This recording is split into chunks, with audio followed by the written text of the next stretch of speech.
All right. So I think everyone needs to take a breath right now because, like, if you looked at your portfolio last Friday, you probably thought you're going to throw up.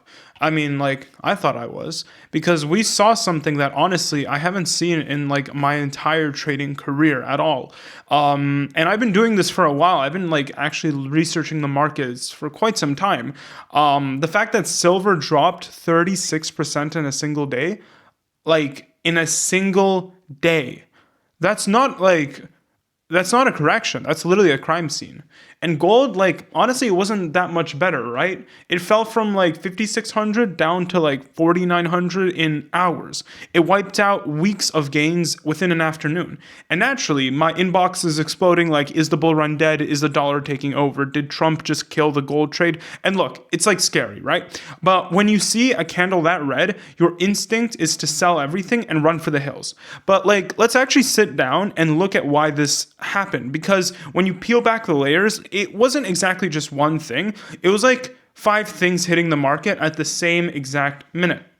So, reason number one, the big one, and it's the whole Kevin Warsh effect. So, Trump comes out and finally nominates his pick for the Fed chair, Kevin Warsh. Now, why does the gold market hate this guy? Because Warsh is a hawk. Okay, he's an inflation fighter from way back. He's not like Powell who pivots every time the wind blows. And the market looks at him and says, okay, this guy isn't going to cut rates. He's probably going to even raise them if inflation gets sticky. And what happens like when you think rates are going to stay high, you end up buying dollars. You sell everything else because you don't want to be within like risky stocks and like holding any risky assets. The second the nomination news hits, the algorithms basically just snapped. They saw Warsh, they saw Hawk, they dumped gold and bought the dollar. The dollar index spiked, and when the dollar spikes, metals get punched in the face. It's the classic inverse correlation, but does Kevin Warsh actually change the fact that we have I mean, the US, I'm a Canadian, but the US has $36 trillion in debt? No. He changes the fact that is he actually changing the fact that we're printing money to pay interest? No. But for that one moment, basically the market panicked about interest rates.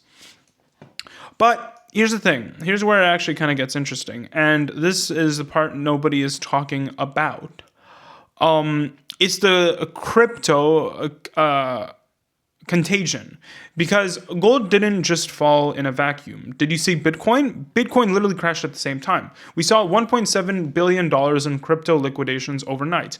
And here is a dirty secret of Wall Street, all right? Hedge funds treat everything as one big pool of collateral.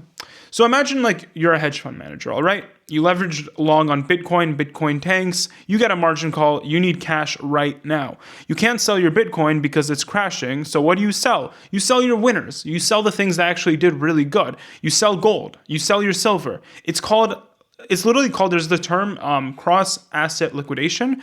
Roughly 2 to 3% of gold's drop was just crypto traders trying to save their own skins. They used gold as a piggy bank to pay for their crypto losses. Okay, so now, reason numero 3. This is the mechanical stuff, the plumbing of the market. We have to talk about the exchanges, okay? Specifically, the CME here is in the US and the Shanghai Gold Exchange in China. These guys saw prices go parabolic. Silver at $120, gold at $5,600. They got scared, okay? They stepped in and raised margin requirements. Shanghai raised margins from 20% to 26% on silver. The CME hiked theirs too. So imagine like you're a retail trader in China. You're riding this rocket ship up. You're feeling like a genius, and then suddenly the exchange says, "Hey, put up another millions of dollars in cash or we sell your position."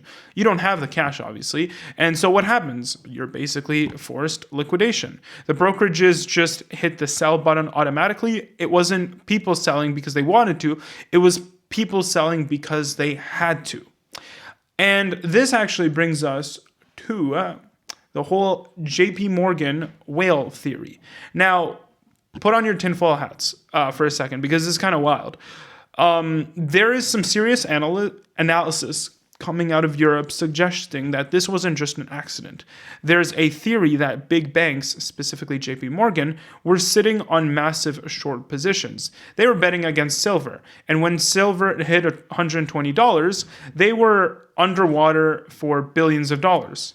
So what do you do if you're a big bank losing billions? You wait for a catalyst like Warsh news, and then you slam the bid. The theory is that they basically triggered a liquidation cascade on purpose so they could buy back their short positions at the bottom. Some analysts are saying that they closed $10 billion in shorts right at the bottom, around $78. If that's true, they basically engineered a crash to save their own balance sheet. It's brutal, it's manipulated, but hey, that's like what the silver market is. Then you have the geopolitical side, the fear premium. A huge reason silver was skyrocketing earlier in January was because everyone was terrified of the government shutdown and these new tariffs. Trump was threatening on Canada and Mexico. We thought supply chains were going to break, but then the shutdown got averted. Trump pauses the tariffs and the market just basically exhaled. The fear premium evaporated overnight. Silver dropped because people realized, okay, maybe the world isn't ending tomorrow. So where does this actually leave us? You've got the Fed hawk, the crypto crash, the margin hikes, and the bank manipulation all happening at once. But look at today. Look at the screen right now. Tuesday morning, what's happening? Gold is bouncing back. Silver is significantly up from the lows. Why? Because the actual physical shortage of it didn't go away. Solar panels didn't stop needing silver just because Kevin Warsh might get a job. The debt didn't disappear. Ron Paul just came out and said he still sees gold hitting $20,000 in the long run because the fiat system is dying. And he's right. The fundamentals haven't actually changed. The price changed. The story didn't. So what do we do now? If you panic sold on Friday, I'm sorry. You simply just got washed out. But that's what the market does. It transfers money from the impatient to the patient. But if you held on or you were brave enough to buy the dip when silver was in the 70s, you're looking pretty good. The volatility, it's not over. As long as we have this political drama, you're going to see a ton of swings. But the trend, the mega trend, it's still up. Don't let a paper flush scare you out of a real asset at the end of the day, guys. Watch the levels, watch the margin requirements, but keep your eyes on the horizon. We are not done yet. Yeah, that's all I really have, honestly, for today's video. So thanks, guys, for watching, and I'll see you guys in the next one. Cheers.